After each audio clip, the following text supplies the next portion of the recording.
Sciences de la vie et de la Terre, cycle 4, cours C4 069. Certaines personnes affirment que comprendre la répartition des chromosomes lors Sciences de la vie et de la Terre, cycle 4, cours C4 069.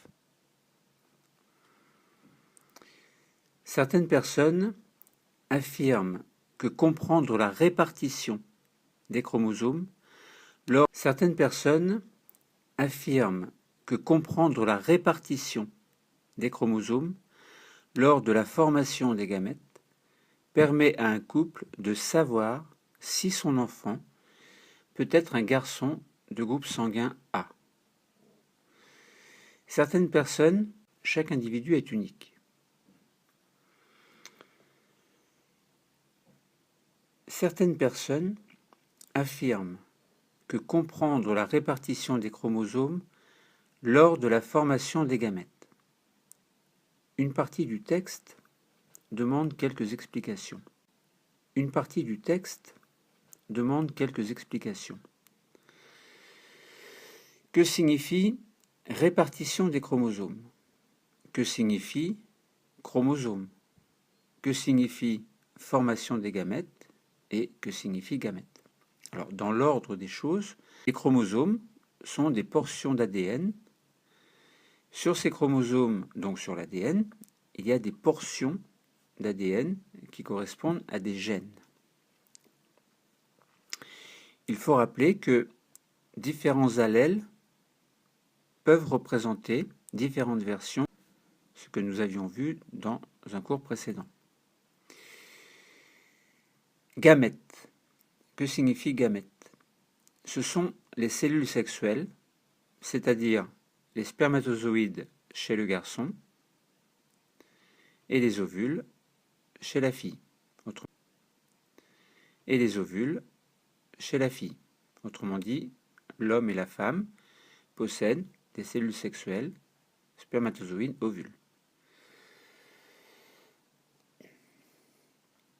Les spermatozoïdes sont formés dans les testicules. Les spermatozoïdes sont formés dans les testicules. Les ovules sont formés dans les ovaires. Donc, formation des gamètes signifie que dans les testicules, par exemple, il y aura formation des spermatozoïdes. Et formation des gamètes chez la femme, ça veut dire que dans les ovaires, en fait, il y aura formation des ovules. Donc là, on nous demande de comprendre la répartition des chromosomes lors de la formation des gamètes. C'est-à-dire qu'on cherche à voir comment se répartissent les spermatozoïdes ou des ovules. Alors, il faut rappeler que chez l'homme, il y a 23 paires de chromosomes dans chaque cellule, excepté dans les cellules sexuelles qui n'en possèdent que la moitié. Donc, dans une cellule mère qui, par division, que l'on appelle la méiose, donnera 2 cellules filles qui s'appelleront spermatozoïdes chez l'homme, il y aura séparation des paires de chromosomes. De telle sorte que dans un spermatozoïde, il y aura un seul lot de chromosomes, c'est-à-dire 23 chromosomes.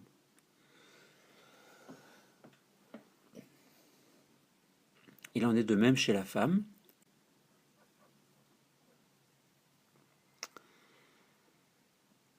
Donc, la phrase disant « Certaines personnes affirment que comprendre la répartition des chromosomes lors de la formation des gamètes, permet à un couple de savoir si son enfant peut être un garçon de groupe sanguin A. » Alors, un garçon. Quel chromosome caractérise Quel chromosome caractérise un garçon? Eh bien, les chromosomes XY. Notamment la présence du chromosome Y dans toutes les cellules du garçon.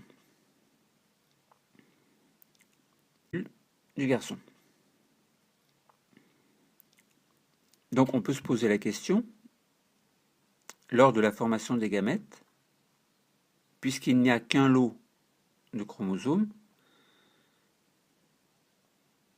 quel chromosome sexuel y aura-t-il dans... Alors, puisqu'il y a séparation des chromosomes, des paires de chromosomes, il est logique de penser, avant même d'aller plus loin dans la fiche activité, il est logique de penser qu'il y aura 50% de chromosomes qui posséderont le chromosome Y. Concernant le groupe sanguin A, alors il faut juste savoir ou imaginer, ou puiser dans ses connaissances, ou qui ne sont pas données. Il faut juste savoir que concernant le groupe sanguin A, cela signifie que les groupes sanguins peuvent être A, B, AB ou O. Certains chromosomes portent les gènes groupe sanguin. En fait, il s'agit du chromosome numéro 9 que nous allons découvrir dans les documents suivants. Donc ces chromosomes numéro 9 possèdent les allèles A, ou alors B, ou alors B, ou alors A et B, ou alors O. Donc 3 allèles A, B ou O, correspondant à 4 groupes sanguins A, B, AB ou O. Sanguin A, B, AB ou O. Bon. Dans la situation problème, en fait, le problème est posé, les termes sont expliqués. C'est le souci prioritaire des élèves lorsqu'ils lisent ce genre de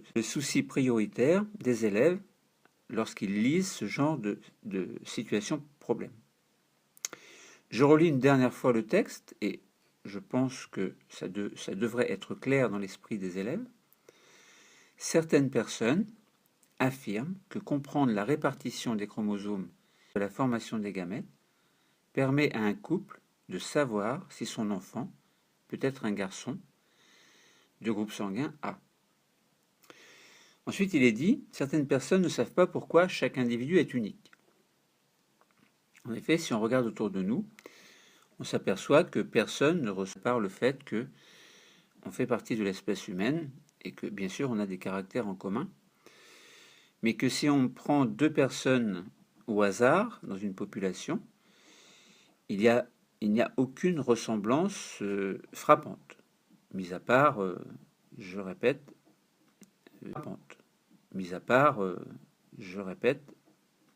ce qui caractérise notre espèce. Donc, on peut se poser le problème suivant. En quoi un couple peut-il avoir un garçon de groupe sanguin A?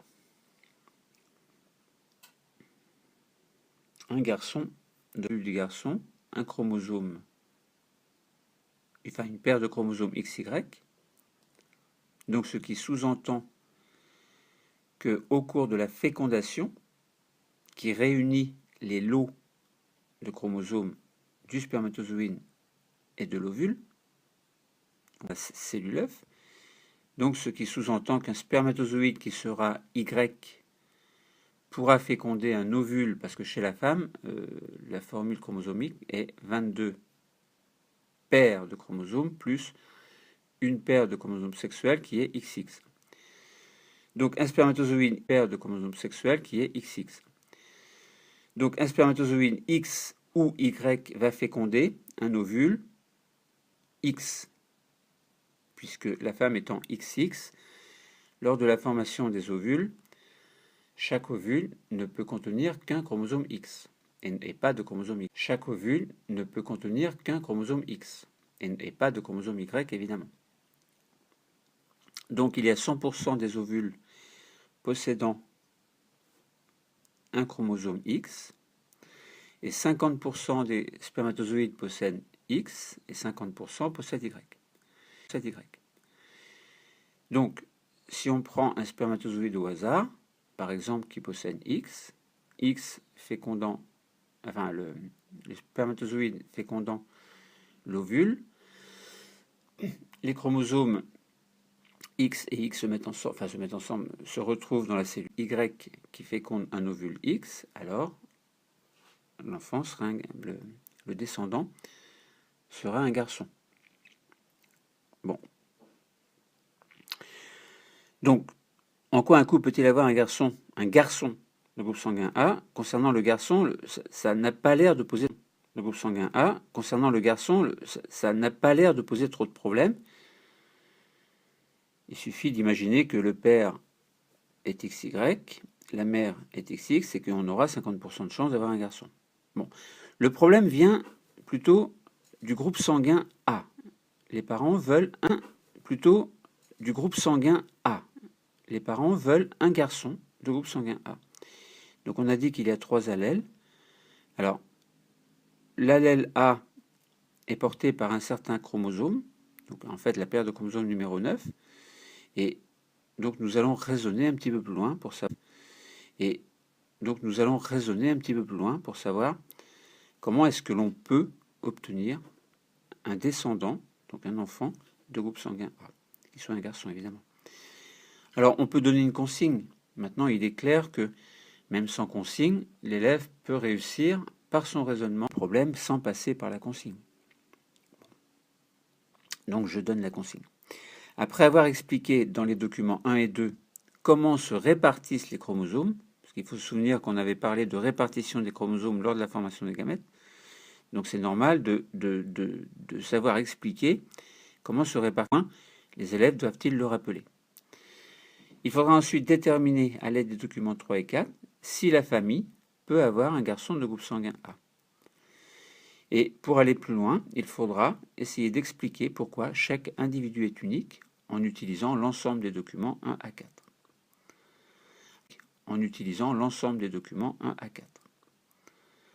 Alors la compétence travaillée, exceptionnellement, on prendra une compétence qui est plutôt travaillée en mathématiques. Donc ce sera traduire en langage mathématique une situation réelle. C'est-à-dire que on va demander aux élèves de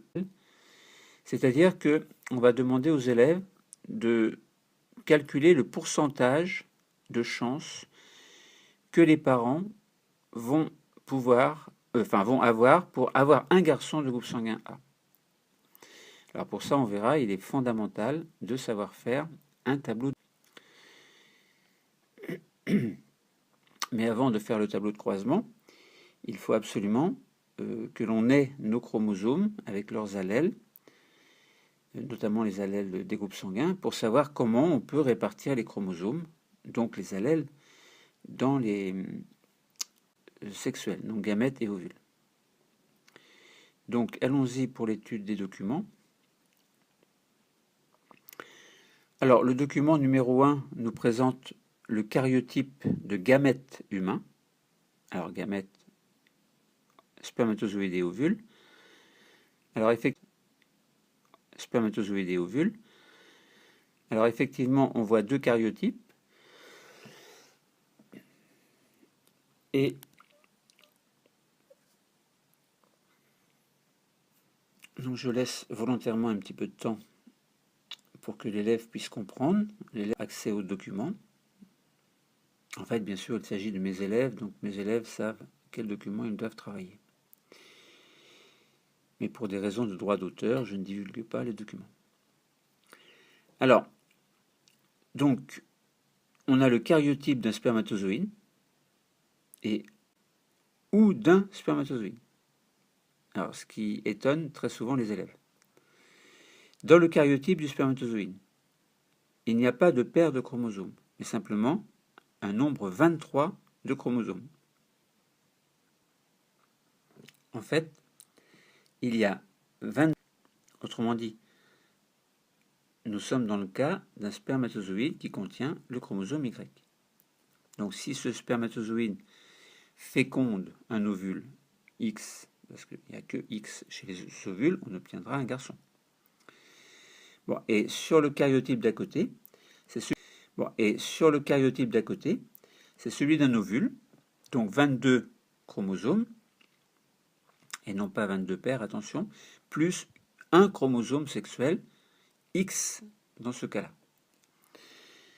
Mais c'est également le karyotype possible d'un spermatozoïde, puisque 50% des spermatozoïdes possèdent un chromosome X et non pas Y.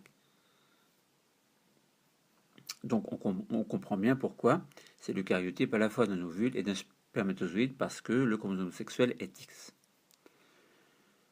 Document numéro 2, donc on nous parle de brassage des allèles de la méiose chez l'homme. Alors je vais dire l'homme, ce sera le mari, et je vais dire la femme, ce sera la femme. Alors, que signifie brassage? Que signifie brassage? Bon, nous en parlerons après. Là, nous sommes dans le cas où on nous présente une cellule du père, donc de l'homme, à l'origine des spermatozoïdes dans les testicules. Alors, cette cellule des spermatozoïdes dans les testicules. Alors, cette cellule du père, étrangement, on l'appelle une cellule mère. C'est la cellule mère qui, par division, va donner des spermatozoïdes, et les spermatozoïdes seront ce que l'on appelle les cellules filles. Bon, les spermatozoïdes seront ce que l'on appelle les cellules filles. Bon, convention de langage ou pas, toujours est-il que la cellule qui n'a pas encore subi cette division cellulaire spéciale que l'on appelle la méiose, et juste un rappel, la méiose est une division de manière à ce que dans chaque gamète, il n'y ait qu'un lot de chromosomes. Autrement dit, dans la cellule mère des spermatozoïdes, il y a 23 paires de chromosomes, donc 23 fois 2, et dans les gamètes, eh bien, il n'y aura que 23 chromosomes. Et l'autre lot ira dans le chromosome d'à côté. Enfin, sera réparti. Enfin, les chromosomes seront répartis dans deux cellules différentes qui seront des spermatozoïdes. Alors, il y a une allèle groupe sanguin. Alors, le père, il possède un allèle A sur un chromosome numéro 9, et sur l'autre chromosome numéro 9, il a l'allèle O. Alors, bien sûr, il faut avoir un brouillon et faire le schéma de ce que je dis. Sinon, ce sera difficile de s'y retrouver. Donc, je répète, vous avez une feuille de brouillon, donc vous dessinez un petit rond, et vous marquez, vous dessinez deux traits droits, verticaux, et puis symboliquement, vous faites un petit trait au même endroit sur les deux chromosomes, et sur un des chromosomes numéro 9, vous marquez grand A, et sur l'autre, vous marquez O. Donc on a bien une paire de chromosomes numéro 9 avec un allèle A et un allèle O. Dans cette même cellule mère,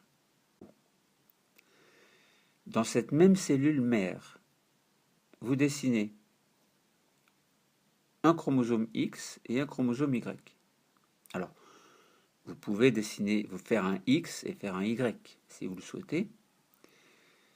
Donc, on a bien dans cette cellule combien de paires de chromosomes? Eh bien, 2. La paire de chromosomes sexuels et la paire de chromosomes numéro 9. Il s'agit du père, donc il est normal XY.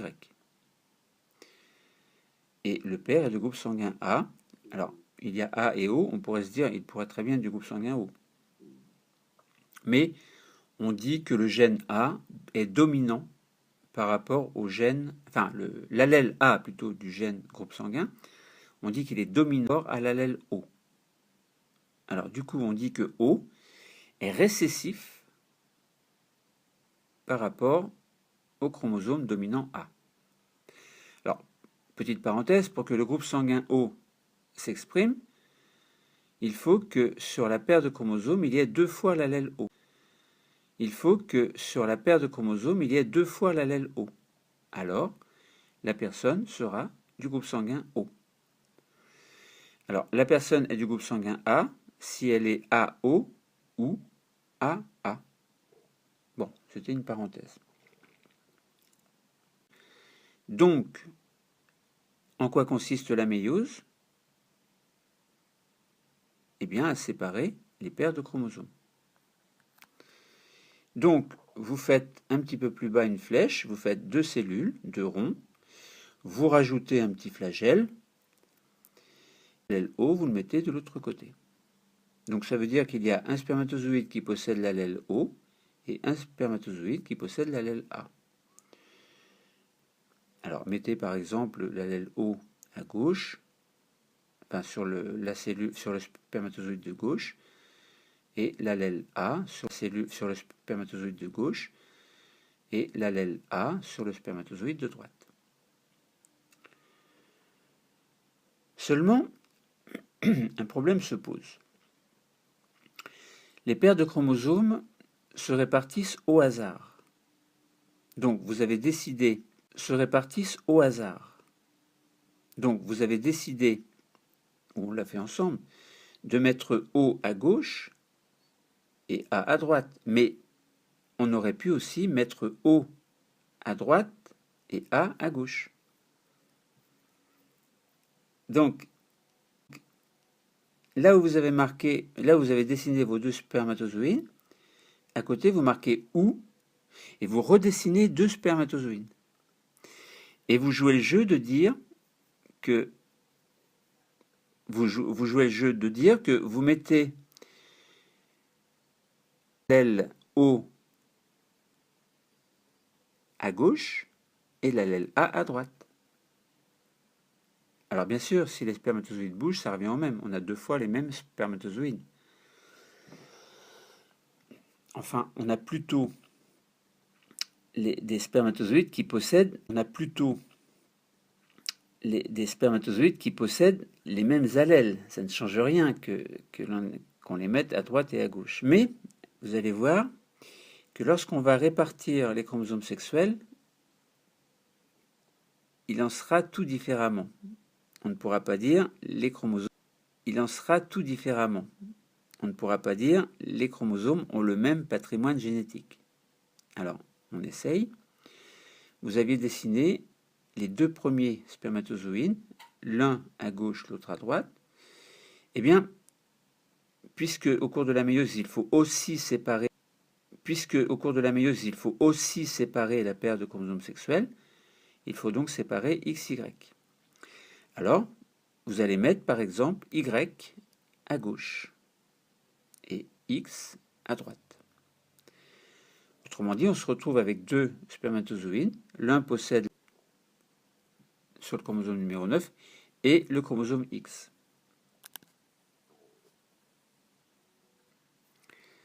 Sur les 2 autres chromosomes, eh bien, là où vous avez mis l'allèle A, vous mettez l'allèle Y, puisque dans l'autre cas, on avait mis X, se fait au hasard, et donc on peut très bien avoir le Y avec l'allèle A aussi. C'est possible. Dans ces conditions, le chromosome X va de l'autre côté. Autrement dit, si vous prenez un petit peu de recul, vous voyez que vous avez 4 possibilités de spermatozoïdes. Vous avez 4 possibilités de spermatozoïdes. L'un possède un patrimoine génétique OY. Le second possède le patrimoine génétique AX. Le troisième chromosome possède OX. Et si vous comptez bien, vous avez 4 spermatozoïdes qui possèdent un patrimoine génétique différent. Et là, vous comprenez bien que lorsque l'un de ces spermatozoïdes vont aller féconder un ovule, eh bien, il n'apportera que un patrimoine, patrimoine génétique sur les 4. Bien sûr. Chaque spermatozoïde apporte son patrimoine. Puisque un seul spermatozoïde peut féconder l'ovule. Une fois que le spermatozoïde féconde l'ovule, après, les autres ne peuvent plus passer, ils sont bloqués. Après, les autres ne peuvent plus passer, ils sont bloqués. Alors là, vous comprenez pourquoi on parle de brassage des allèles lors de la méiose chez l'homme. Alors, il y a un brassage évidemment des paires de chromosomes sexuels XY, brassage évidemment des paires de chromosomes sexuels XY, mais là notamment, le brassage, il est bien visible au niveau des allèles groupe sanguin. Ça veut dire que simplement, les chromosomes se répartissant au hasard, suite à la méiose, eh bien les allèles, voilà. Alors il faut pas oublier que sur la cellule mère qui a donné ces spermatozoïdes, il ne faut pas oublier qu'il y a normalement 23 paires de chromosomes. Hein. Donc ça veut dire que nos spermatozoïdes vont se retrouver, enfin chacun des spermatozoïdes se retrouve, et que pour chaque gène, il y a de nombreux allèles, quelquefois. Donc ça veut dire que la diversité génétique des spermatozoïdes, donc à l'issue de la méiose, cette diversité est énorme puisque le brassage des allèles est énorme puisque le brassage des allèles se fait complètement au hasard. Bon. Donc voilà pour le document numéro 2. Ensuite, dans le document numéro 3, on nous montre la cellule mère des spermatozoïdes que nous avons vue tout à l'heure et qui a permis de former nos 4 types de spermatozoïdes avec 4 patrimoines génétiques différents. Et on nous montre à côté la cellule de la femme qui serait une cellule mère des ovules. Mais le raisonnement, pour montrer la répartition suite à la méiose, n'est pas fait, puisqu'il s'agit pour nous de faire la même chose que ce que l'on a fait avec les spermatozoïdes, c'est-à-dire la méiose en fait de cette cellule mère nous donnera, des ovules dont le patrimoine génétique sera, si vous réfléchissez bien, donc sur votre brouillon, sera, alors vous dessinez un rond, vous mettez un rond, vous mettez les 2 chromosomes numéro 9 et vous mettez sur l'un l'allèle A et sur l'autre l'allèle B. Et vous représentez symboliquement 2 chromosomes X, donc la paire de chromosomes sexuels. Alors, petite question, quel sera le patrimoine génétique des ovules, puisque nous allons en avoir besoin dans le document numéro 4 pour le tableau de croisement? Eh bien, c'est très simple. Si les chromosomes X en premier, par exemple, on peut le faire. La répartition se fait au hasard.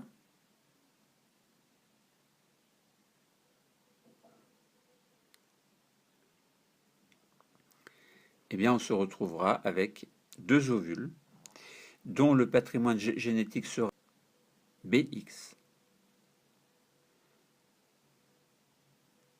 Alors, on obtient dans ce cas que 2 types d'ovules.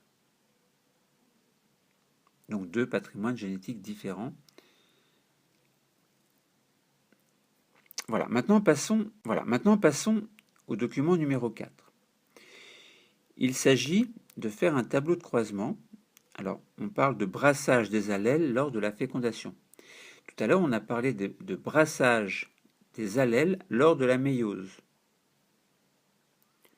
On a vu qu'il y avait une répartition tout à fait au hasard des allèles. Et là, on va voir que la fécondation correspond aussi à un brassage des allèles, puisque chaque spermatozoïde sera sélectionné au hasard. pour féconder un ovule. C'est le premier spermatozoïde qui arrive sur un ovule qui féconde l'ovule. Alors, bien sûr, lors du cycle sexuel de la femme, le 14e jour, un seul ovule est émis. Donc la fécondation se fait grâce à l'un des spermatozoïdes, un des 4, de patrimoine génétique différent, sur un des 2 ovules, en admettant que cet ovule soit expulsé le 14e jour du cycle de la femme.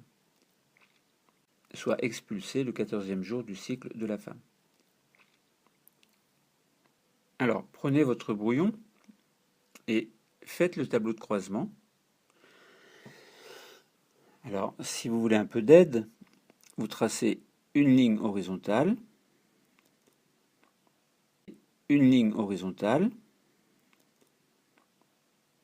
et à gauche, vous tracez une ligne verticale. Vous obtenez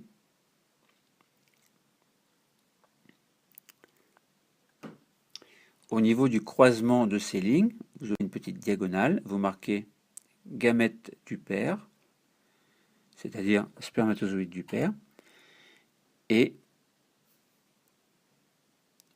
de l'autre côté, vous marquez gamète de la mère, c'est-à-dire les ovules. Et puis vous représentez sur la ligne horizontale, au-dessus de la ligne horizontale. Donc ça vous donne combien de colonnes?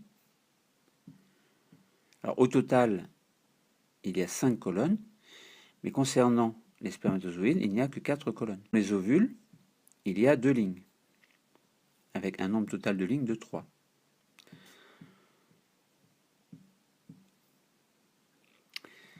Alors, pour le premier spermatozoïde, vous avez marqué dans sa case, par exemple, O, Y. Ou alors, vous dessinez un spermatozoïde au 9 et vous marquez l'allèle O, et vous marquez le chromosome Y également. Faites un flagelle, symboliquement. Pour le deuxième spermatozoïde, eh bien, il s'agit de AX, pour le troisième AY, et pour le quatrième OX. Concernant la case des ovules, donc dans la première colonne, première ligne, vous dessinez symboliquement un rond, vous représentez le chromosome numéro 9 par un trait, et vous marquez symboliquement numéro 9 par un trait, et vous marquez symboliquement un petit b, donc c'est l'allèle B. Alors je crois que j'ai oublié de préciser que la mère était du groupe sanguin AB.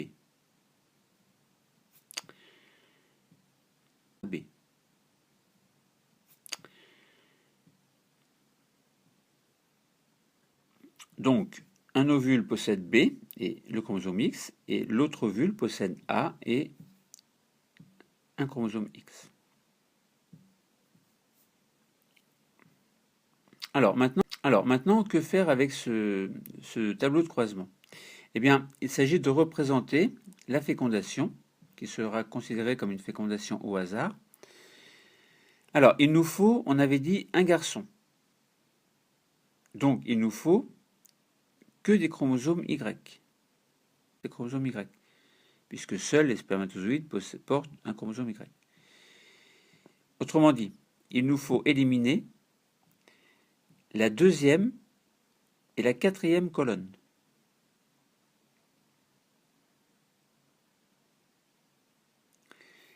Ensuite,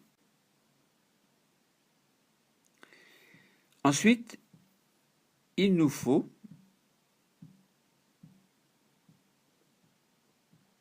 un allèle A. Alors, je laisse du temps volontairement pour que vous puissiez réfléchir. Il nous faut un allèle A, mais surtout pas l'allèle B. Donc, première colonne, tous les spermatozoïdes ont Y. Troisième colonne, tous les spermatozoïdes ont Y. Deuxième ligne, on a un allèle B. Donc, ça ne va pas. On élimine la première ligne. la première ligne correspondant, et on a l'allèle A. Donc, comme on avait sélectionné la première colonne et la troisième colonne, correspondant au spermatozoïde, on sélectionne donc la case contenant l'allèle A et le chromosome Y. On obtient donc une cellule œuf. On obtient donc une cellule œuf qui va correspondre à un groupe sanguin A, alors AO, et A domine O, donc le groupe sanguin sera A, et puisqu'on a Y, on a bien un garçon. Donc on a déjà une, et puisqu'on a Y, on a bien un garçon. Donc on a déjà une case sur 8. Et si on regarde bien dans la case correspondant au spermatozoïde Y de la troisième colonne et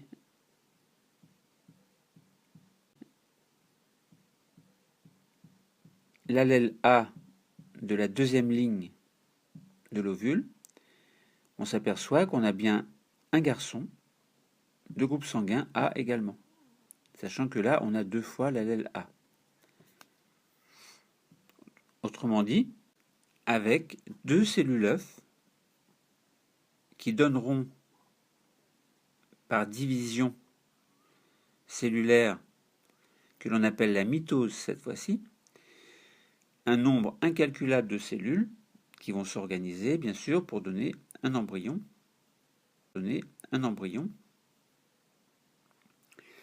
Qui sera un garçon, dans les deux cas, de groupe sanguin A. Alors, pour valider la compétence qui serait plutôt une compétence de mathématiques, il s'agit maintenant de calculer le pourcentage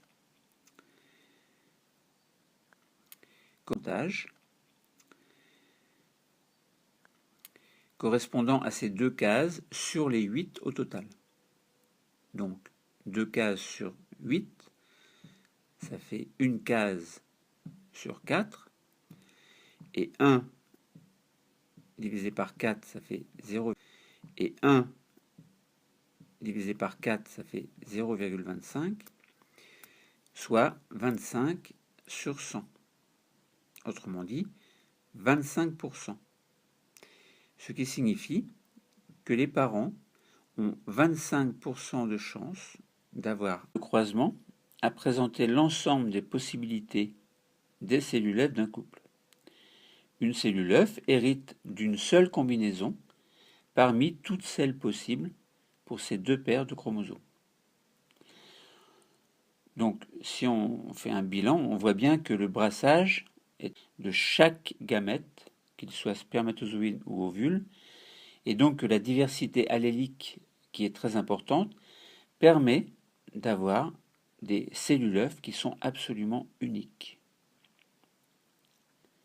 Donc là, nous avons répondu à notre problématique.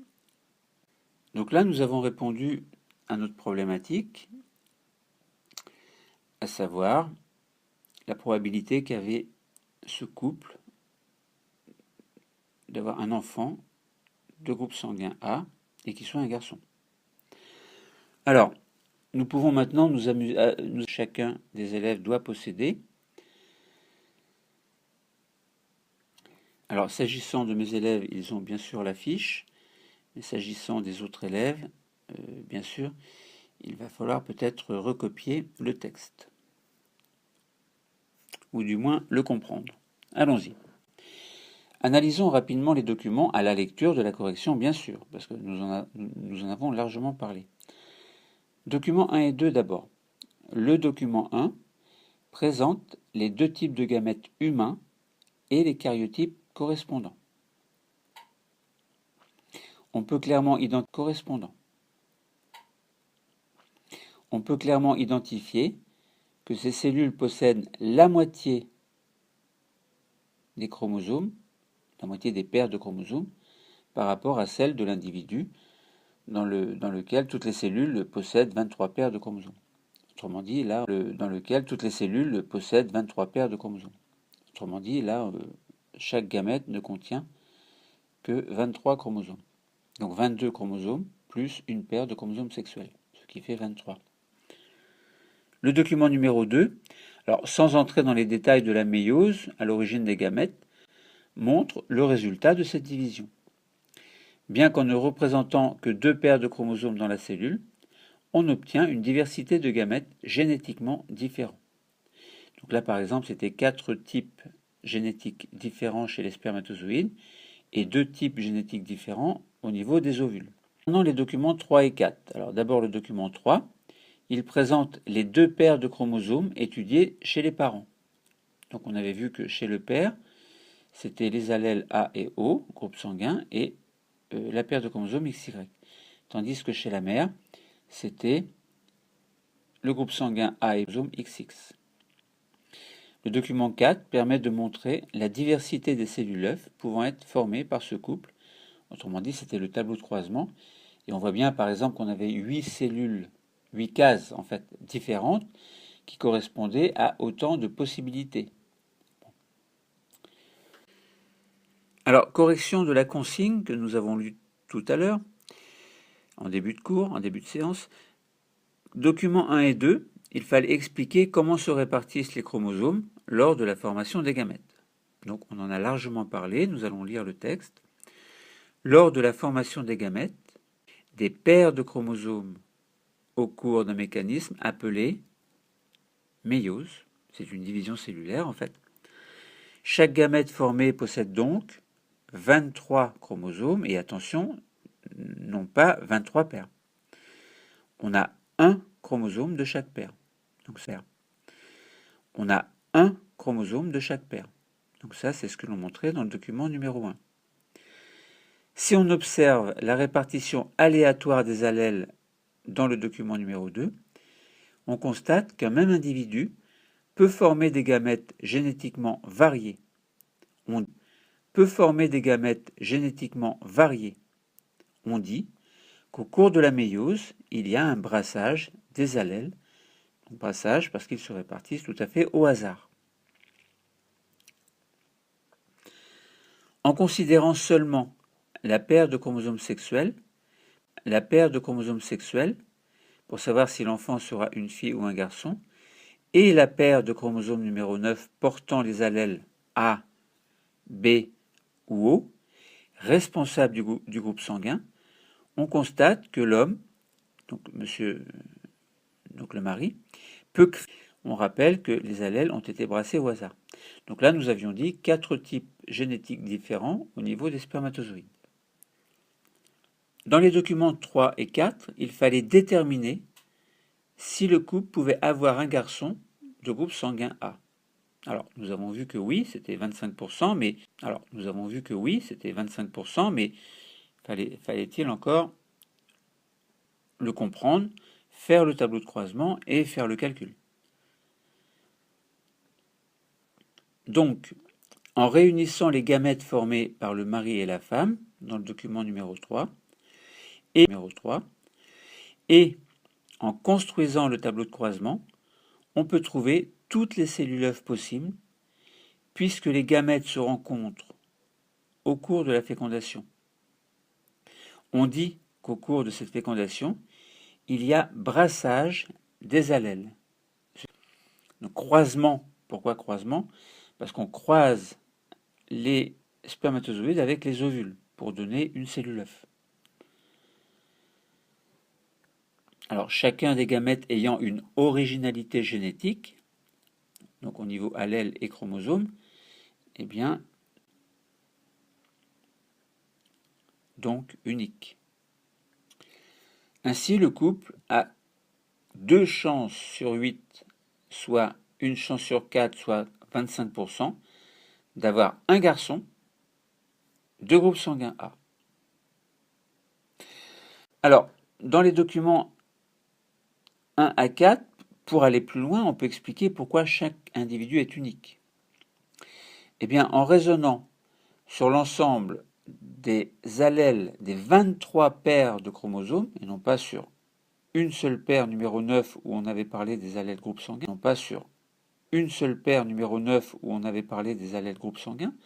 mais il faut raisonner sur les 23 paires de chromosomes, et sachant que chaque chromosome possède de très nombreux allèles, donc chaque chromosome possède de nombreux gènes, mais encore plus d'allèles, puisque les allèles sont différentes versions d'un que de gènes. On comprend ainsi pourquoi les deux brassages des allèles, alors premier brassage au cours de la méiose, on en a parlé, et second brassage au cours de la fécondation, on en a parlé aussi. Donc, on comprend pourquoi les deux brassages des allèles créent des individus génétiquement uniques. On parle d'unicité génétique des individus. Ce qui explique pourquoi chaque personne, donc chaque individu, ne ressemble à aucun autre. Alors, mis à part bien sûr les vrais jumeaux, mais là encore, des différences peuvent exister. Des différences peuvent exister. Nous n'en parlons pas aujourd'hui, ce n'est pas le sujet du jour. Finalement, quelles connaissances avons-nous dégagées? Eh bien, faisons la lecture de la connaissance. Alors, de la connaissance, faisons la lecture de la connaissance. Alors, de la connaissance scientifique, connaissance avec un grand C, il y aura 3 tirés, et dans chaque tiré, 2 points. Premier tiré. La méiose est un mécanisme permettant de former les gamètes au hasard. Brassage, c'est-à-dire formation de nouvelles associations d'allèles. Alors, premier point. Lors de la formation des gamètes, il y a séparation au hasard des paires du nombre de chromosomes. Deuxième point. Au cours de la méiose, il y a donc un brassage au hasard des allèles, c'est-à-dire la répartition des allèles chez un même individu peut former des gamètes génétiquement très variés et donc uniques. Deuxième tiré. La fécondation est un mécanisme permettant de former des cellules œufs génétiquement variées grâce à un brassage génétique au hasard assuré lors de la rencontre au hasard des gamètes. Premier point. En réunissant les gamètes formés, c'est-à-dire spermatozoïdes et ovules, et en construisant un tableau de croisement, on peut trouver toutes les cellules œufs possibles puisque les gamètes se rencontrent au cours de la fécondation. On dit qu'au cours de la fécondation, il y a brassage au hasard des allèles. Troisième tiré, les deux brassages des allèles au cours de la méiose et de la fécondation donc créent des individus génétiquement uniques. Premier point, on parle d'unicité génétique des individus. Deuxième point,